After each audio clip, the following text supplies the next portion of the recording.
സുധീഷ് അകത്തേക്ക് കയറാതെ കിണറ്റിൻകരയിൽ പോയി ഇരിക്കുകയാണ്. അച്ഛൻ വന്ന് ചോദിക്കും, എന്താ വീട്ടിലേക്ക് കയറുന്നില്ലേ? സുധീഷ് ചോദിക്കും, എന്താ ഇപ്പം നിങ്ങൾക്ക് വേണ്ടത്? ഞാനിപ്പോൾ കുറച്ചായിട്ട് ശ്രദ്ധിക്കുന്നു, ഈ വീട്ടിൽ നിനക്കൊരു വില കിട്ടുന്നില്ല അല്ലേ? നീ നിധിക്ക് സ്കൂട്ടർ പഠിപ്പിച്ചു കൊടുക്കാന്ന് പറഞ്ഞിട്ട് അവളും സമ്മതിക്കുന്നില്ല. അത് കേട്ടിട്ട് ഇവിടെ ആർക്കും ഒരു പ്രശ്നവും തോന്നിയില്ല. അവർക്കാർക്കും നീ അവളുടെ കൂടെ ജീവിക്കണം എന്നില്ല.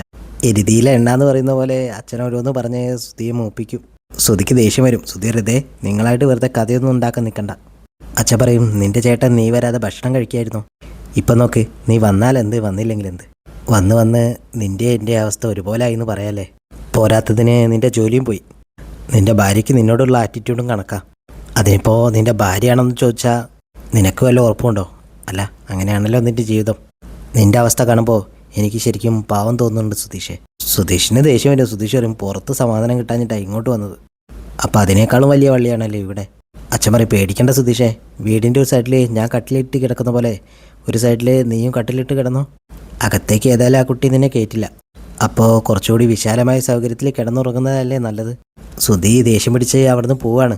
ബാറിൽ പോയിരുന്ന് കുടിക്കുമ്പോൾ തോമസേട്ടൻ പറയും, പതുക്കെ കുടി, ചങ്ക് കലങ്ങി പോവും. പോട്ടെ തോമസേട്ടാ, അല്ലെങ്കിലും ആരന്വേഷിക്കാനാ? ഞാനിവിടെ കുടിച്ച് വീണ് കിടന്നാൽ പോലും ആരും ചോദിക്കാൻ പോണില്ല. തോമസേട്ടൻ പറയും, അതെന്ത് വർത്താനാ സുധീഷേ, നിന്നെ കൊണ്ടുവന്നത് ഞാനല്ലേ, അപ്പോൾ ഞാൻ നിന്നെ ഇവിടെ ഇട്ടിട്ട് പോവോ? അല്ലെങ്കിൽ തന്നെ നീ വിഷമിക്കാൻ വേണ്ടി ഇപ്പോൾ എന്തുണ്ടായി? നിൻ്റെ ലൈസൻസ് ഒരു മാസത്തേക്ക് പിടിച്ചു വെച്ചു, അത് കഴിഞ്ഞാൽ അത് കിട്ടില്ലേ? അപ്പോൾ നല്ല ഓട്ടോ ഓടി കാശുണ്ടാക്കി നീ അവളുമായിട്ട് അടിച്ചു പൊളിച്ച് ജീവിക്കി. സുധി പറയും, അവൾക്ക് എന്നെ ഒന്നും വേണ്ട തോമസേട്ടാ, സുഭാഷ് ഏട്ടനും അവളുള്ള സ്നേഹം ഒന്ന് കാണണം. സുഭാഷ് ഏട്ടൻ അവളെ സ്വന്തം ചേട്ടനാ. സുഭേഷ് ഏട്ടനാണെങ്കിൽ അവൾ കുഞ്ഞു പെങ്ങളും. പിന്നെ ഒരുത്തനുണ്ട് നികേഷ്, അവന് അമ്മയെപ്പോലെ അവൾ. താരാട്ട് പാടി കൊടുക്കുന്നില്ലെന്ന് മാത്രമേ ഉള്ളൂ. എന്നെയൊന്നും അവർ മൈൻഡ് പോലും ചെയ്യാറില്ല. ഇപ്പോൾ അവരെയൊക്കെ കാണുന്ന പോലെയാണോ എന്നെയും കാണുന്നതെന്ന് എനിക്ക് സംശയമുണ്ട്. അച്ഛൻ പറയാ, അവളെ അവർ വേറെ ഏതെങ്കിലും നല്ല ചെക്കന് കല്യാണം കഴിച്ചു കൊടുക്കുമെന്ന്. തോമസേട്ടനിക്കും, അതൊക്കെ എന്താടാ അങ്ങനെ? നീ എൻ്റെ അടുത്തുനിന്ന് എന്തോ മറക്കുന്നുണ്ട്. മാതാവിൻ്റെ മുന്നിലും മദ്യത്തിൻ്റെ മുന്നിലും കള്ളം പറയരുതെന്നാ.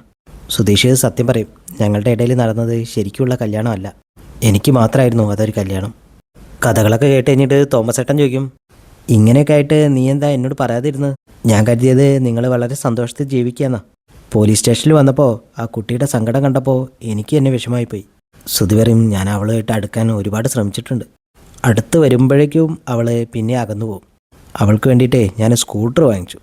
അവളെ സ്കൂട്ടർ പഠിപ്പിക്കാനും അവൾക്ക് നികേഷ് മതി, ഞാൻ വേണ്ട. തോമസേട്ടൻ പറയും, നീ വിചാരിക്കുന്ന പോലെയൊന്നുമല്ല, അവൾക്ക് നിന്നോട് ശരിക്കും ഇഷ്ടമുണ്ട്. അത് ഞാൻ ആ പോലീസ് സ്റ്റേഷനിൽ വെച്ച് കണ്ടതാ. അവളെ നിൻ്റെ ഏട്ടന്മാരോടും അനിയന്മാരോടും പെരുമാറുന്ന പോലെയാണോ നിന്നോട് പെരുമാറുന്നത്? അല്ലല്ലോ. ആ അടുപ്പം മനസ്സിലാക്കി തിരിച്ച് പെരുമാറാൻ പഠിക്കണം. അവൾ അതും പ്രതീക്ഷിച്ചാണ് ഇരിക്കുന്നതെങ്കിലോ? എന്ന് വെച്ചാൽ ഞാൻ നിൻ്റെ ഭർത്താവാണ്, ഇനി ആ രീതിയിൽ എനിക്ക് പെരുമാറാൻ പറ്റുമെന്ന് അങ്ങ് തുറന്നു പറ. അങ്ങനെ അധികാരത്തോടെ സ്നേഹം കാണിക്കുന്നവരെ അവർക്ക് വലിയ ഇഷ്ടമായിരിക്കും. ഇതൊക്കെ കേൾക്കുമ്പോൾ സുധിക്കൊരു സന്തോഷം തോന്നും. തോമസേട്ടൻ പറയും, ഇല്ലെങ്കിലേ അവൾ ജോലി ചെയ്യുന്ന സ്ഥലത്ത് നിന്നെപ്പോലെയുള്ള ആമ്പിള്ളേരുണ്ടാവും. അവന്മാർ സംസാരിച്ച് അടുക്കും, പിന്നെ പറഞ്ഞിട്ട് കാര്യം ഉണ്ടാവില്ല. സുധീർ, തോമസേട്ടാ. അതും പറഞ്ഞ് സുധി ഗ്ലാസ്സിലുള്ള മദ്യം കുടിച്ച് വീട്ടിലേക്ക് ചെല്ലുകയാണ്. സുധി കൊലായിൽ വന്നിരിക്കുമ്പോൾ അച്ഛൻ പറയും, എടാ മോനെ, നിന്നെ കാണുമ്പോൾ എനിക്ക് സഹതാപമുണ്ട്. സുധി പറയും, അയ്യോ, നിങ്ങളുടെ സഹതാപമൊന്നും എനിക്ക് വേണ്ട, അവിടെ എങ്ങനെ പോയി ഇരി. മക്കളുടെ കാര്യമൊക്കെ നോക്കേണ്ടത് ഒരച്ഛൻ്റെ കടമയല്ലേ. നീ അവളും സുഖമായിട്ട് ജീവിക്കണമെന്ന് എനിക്ക് ആഗ്രഹമുണ്ട്. ഇവിടെ എല്ലാവരെക്കാളും ആഗ്രഹിക്കുന്നത് ഞാനാ.